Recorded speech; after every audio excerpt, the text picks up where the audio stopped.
Good morning to all my dear friends. आज मैं आपके लिए सेठ जी की मोटिवेशनल स्टोरी लेकर आई हूँ।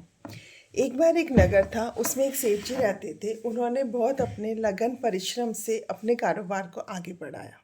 उनका बिजनेस बहुत अच्छा चल रहा था। लेकिन सेठ जी अब धीरे धीरे बूढ़े हो रहे थे और उनसे इतनी भागा दौड़ी नहीं होती थी। उधर उनके तीनों पुत्र भी पढ़ लिख कर अब बड़े हो चुके थे। उनके तीनों पुत्र बुद्धिमान थे। उन्होंने सोचा क्यों ना मैं अपना कारोबार किसी अपने काबिल पुत्र के हाथों में सौंप दूं। उन्होंने तीनों पुत्र को अपने कमरे में बुलाया और बोला कि मैं तुम्हारी 2 परीक्षा लूँगा। अगर तुम उसमें सफल हुए तो मेरा कारोबार मैं तुम्हें सौंप दूंगा। उन तीनों पुत्रों के नाम थे रिक्की, विक्की और निक्की। रिक्की सबसे बड़ा बेटा था, विक्की दूसरे नंबर का था और निक्की सबसे छोटा बेटा था।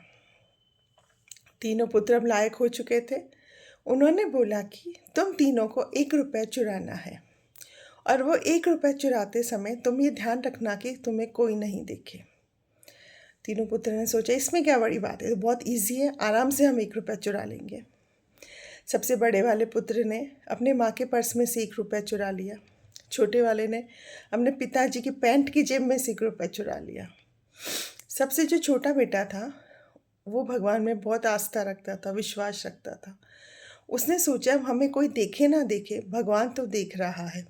उसने 1 रुपया नहीं चुराया। अगले दिन पिताजी ने उन तीनों पुत्रों को बुलाया।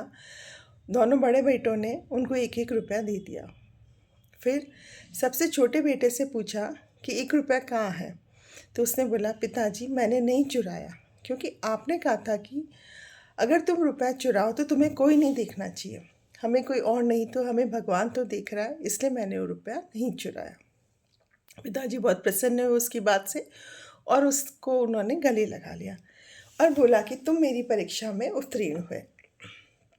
लेकिन पिताजी पूरी तरह से सेटिस्फाइड नहीं हुए थे। तो अगले दिन उन्होंने तीनों पुत्रों को वापस अपने कमरे में बुलाया और बोला कि अब मैं तुम्हें तीनों को 100-100 रुपये देता हूँ।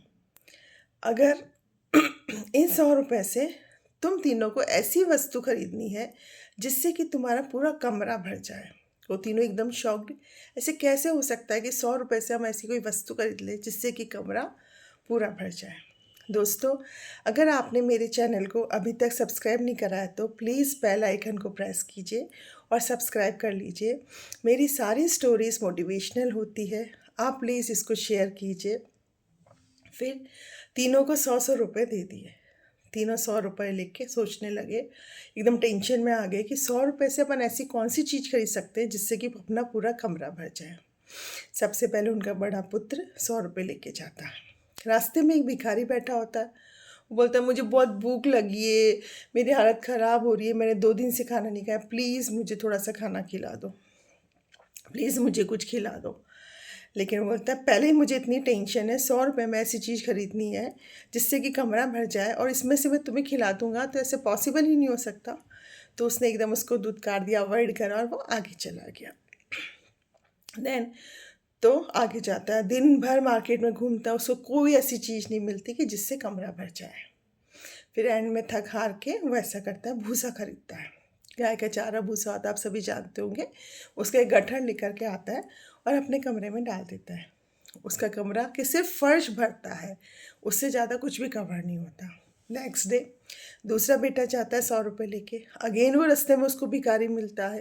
वो भिखारी बोलता है मैं बहुत भूखा हूँ, मुझे बहुत भूख लगी है, प्लीज़ मुझे कुछ खिला दो। लेकिन वो बोलता है पहले ही मेरे पास 100 रुपये, ऐसा पॉसिबल ही नहीं हो सकता। तो वो एकदम उसको अवॉइड करके आगे चला जाता है।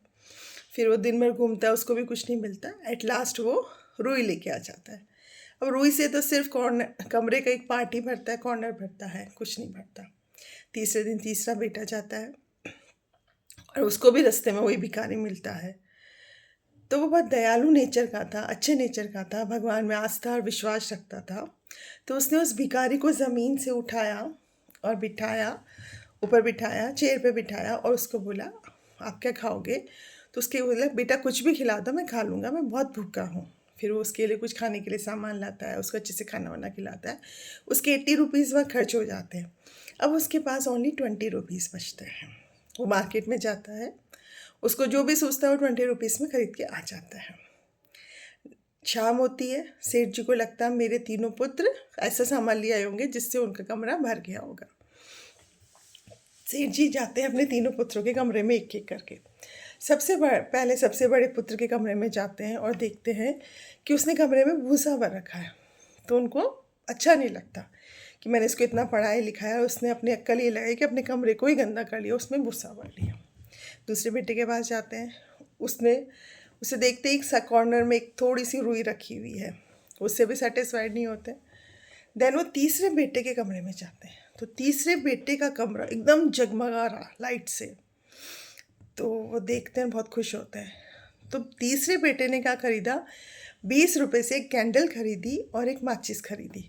उसने कैंडल जलाई जिससे कि उसका कमरा प्रकाश से एकदम जगमगा गया और लाइट ही लाइट हो गई। उस लाइट से उसका कमरा पूरा भर गया। तो दोस्तों सेठ जी बहुत प्रसन्न हुए उसकी इस चीज़ को देख करके और बोले तुम ही मेरे सबसे लायक बेटे हो। और जो भिखारी रास्ते में मिला था वो कोई और नहीं, वो सेठ जी ही थे स्वयं। उन्होंने अपने दोनों पुत्रों को बोला कि तुम्हें उस भिखारी पे बिल्कुल भी दया नहीं आई, तुमने उसको पूछा भी नहीं, अच्छे से बात भी नहीं करी, उसको कुछ खिलाया भी नहीं। तो जिस व्यक्ति में दया नहीं होती वो जीवन में कुछ भी नहीं कर सकता। तो वो उस अपने छोटे वाले बेटे से बहुत प्रसन्न हुए और उसने उसको अपना कारोबार सौंप दिया। Thank you.